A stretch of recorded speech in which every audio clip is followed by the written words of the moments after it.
Je suis né à Melbourne, en Australie, en 1982, et mes parents n'imaginaient absolument pas que je viendrais au monde sans bras ni jambes. Je suis la seule personne sans bras ni jambes que j'ai jamais vue.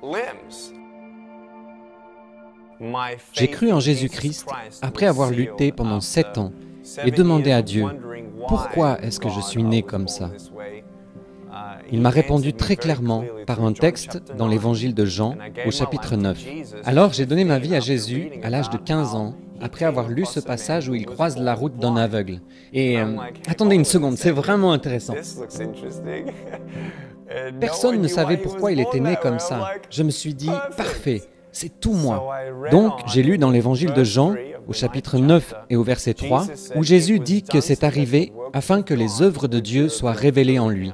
Je me suis dit, waouh, Dieu, si tu avais un plan pour l'homme aveugle, tu en as aussi un pour moi. C'était le début de ma relation personnelle avec Jésus.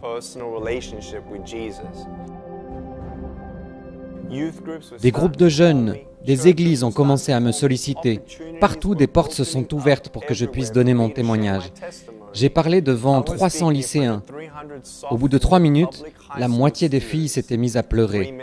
L'une d'elles, au milieu de la salle, les larmes aux yeux, a levé la main et dit « Je suis vraiment désolée de vous interrompre, mais est-ce que je peux venir pour vous prendre dans mes bras ?» Devant tout le monde, elle s'est avancée et m'a prise dans ses bras. Elle a pleuré sur mon épaule et m'a murmuré à l'oreille. Jamais une personne ne m'a dit qu'elle m'aimait. On ne m'a jamais dit que j'étais merveilleuse comme je suis. Je n'arrivais pas à y croire. Cela a changé ma vie. À cet instant, j'ai compris que Dieu se servait de moi pour lui faire du bien. Ce n'était pas par mes paroles ou par ma force, mais c'était Dieu. Et mon cœur s'est enflammé de passion. C'était vraiment impressionnant de voir une personne transformée pour toujours. Ce jour-là, j'ai su que Dieu m'appelait à annoncer son évangile à travers le monde. Aujourd'hui, ne partez pas d'ici sans changer. Repartez d'ici sans chaîne. Vous ne savez tout simplement pas ce que Dieu peut faire avec des morceaux brisés de votre vie tant que vous ne les lui apportez pas. J'aimerais que vous sachiez que quand vous tombez à terre, la grâce de Dieu est là. Dieu veut étendre sa main et vous relever. Laissez-vous secourir. Durant les 7 premières années de mon ministère, Dieu m'a ouvert des portes qui m'ont conduit à parler 2000 fois dans 44 pays sur 6 continents. Des campus universitaires comptant 40 000 étudiants en Chine, en passant par l'Inde, où j'ai parlé à des victimes de l'esclavage sexuel, et à une foule de 110 000 personnes réunies dans la jungle. Puis l'Indonésie et l'Asie du Sud-Est, la Colombie et le Costa Rica, où j'ai pris la parole lors de conférences internationales et pu voir les dirigeants consacrer leur pays au Seigneur Jésus.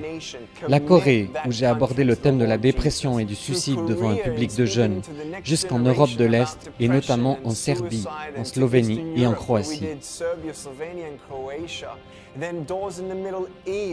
Et le message d'espérance a pu être aussi annoncé à travers tout le monde arabe. Ça, c'est Dieu. Et nous savons que nous n'en sommes qu'au début. Par la grâce de Dieu, nous avons vu de nos yeux un demi-million de personnes dire oui à Jésus et être mises en contact avec une église locale. Aussi fou que cela puisse paraître, avec notre association Life Without Limbs, nous avons pour but de prêcher à chaque personne de la planète, 7 milliards de personnes. Nous croyons qu'il est possible d'atteindre ce but, car le Saint-Esprit est en train de réunir des personnes souhaitant s'engager et nous soutenir dans notre envoi pour accomplir cette mission.